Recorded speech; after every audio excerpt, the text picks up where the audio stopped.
correlação. O pessoal tem me perguntado bastante sobre correlação. Eu, particularmente, opero bastante analisando correlação para tirar aí algum tipo de decisão. Os pares de moedas, eles têm bastante correlação. Correlação, às vezes, entre moeda e moeda, ou moeda algum ativo, ou moeda ou algum índice, tá? E hoje nós vamos falar sobre o SDCAD e o petróleo. Bom, existem dois tipos de correlação, pessoal.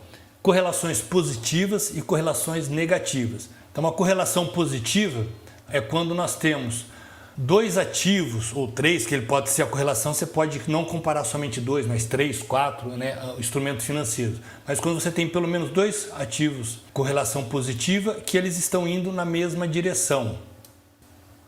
Um sobe, o outro sobe. Desce, o outro desce. Isso é uma correlação positiva. E correlação negativa é o inverso. Enquanto um está subindo, o outro está caindo. Ou ao contrário, enquanto um está caindo, o outro está subindo. Existem vários tipos de correlações, vários ativos, vários instrumentos financeiros. Aqui eu peguei como exemplo, tá, o SDCAD, que é um par de moeda, que é o dólar americano versus o dólar canadense, com o L-Crude, o petróleo. Então vocês podem observar que nós temos uma correlação negativa. Vamos colocar aqui só uma média, para quem gosta de trabalhar com média. Vou colocar aqui uma média de 150, que é uma média que eu gosto de utilizar.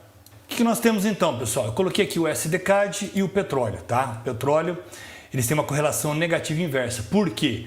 Porque o Canadá, ele é exportador de petróleo. Então, quando aumenta o preço do petróleo, automaticamente se valoriza o CAD. Então, o CAD, ele é uma moeda base, o SDCAD, ou seja, o CAD é a moeda da cotação e o dólar é a moeda base. O que acontece? Quando nós temos uma valorização do petróleo, existe uma valorização do dólar canadense, por ele ser exportador, consequentemente uma desvalorização do dólar, sempre inverso.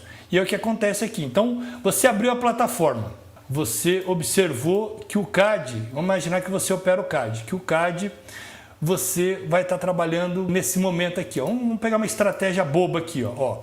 Você vê que ele está numa tendência de queda, trabalhando abaixo da média móvel. E quando houve a correção nesse nível, você quer vender. Tá? Por quê? Porque o mercado vem em uma tendência de queda e aí uma estratégia simples aqui, tá, pessoal? A gente não está discutindo aqui setup, nada. É só para vocês entenderem a questão da correlação, como que eu trabalho com a correlação. E aí eu sei que aqui esse horário, 12 horas do MetaTrader. Eu vou olhar o petróleo. Bom, se eu quero vender o SDCAD com expectativa de queda, eu quero que o petróleo esteja subindo. Então eu vou lá 12 horas e observo. Olha como que o petróleo está valorizado. Longe da média, está subindo. É o que eu quero. É a situação perfeita. Então se eu quero vender o SDCAD com expectativa de queda, eu olho o petróleo e o petróleo realmente está subindo, então eu tenho a correlação perfeita. Quando que eu não vou entrar nessa venda? Se porventura o petróleo estivesse caindo, okay? Ele estivesse caindo, estivesse fazendo um movimento descendente, aí estaria contra essa correlação que é seguida por esses dois ativos financeiros, pela moeda, o SDCAD, pelo par de moeda do SDCAD e pelo petróleo. Então, basicamente, correlação eu trabalho desta forma, fazendo análise de 2 ou 3 ativos. Você pode, por exemplo, acrescentar o CAD-JPY aí nessa correlação desses dois, porque o CAD-JPY ele vai ter a correlação positiva junto com o L-Crude, ok? Então, se aqui está caindo, se eu quero vender, os dois têm que estar subindo, o petróleo e o CAD-JPY tem que estar subindo também.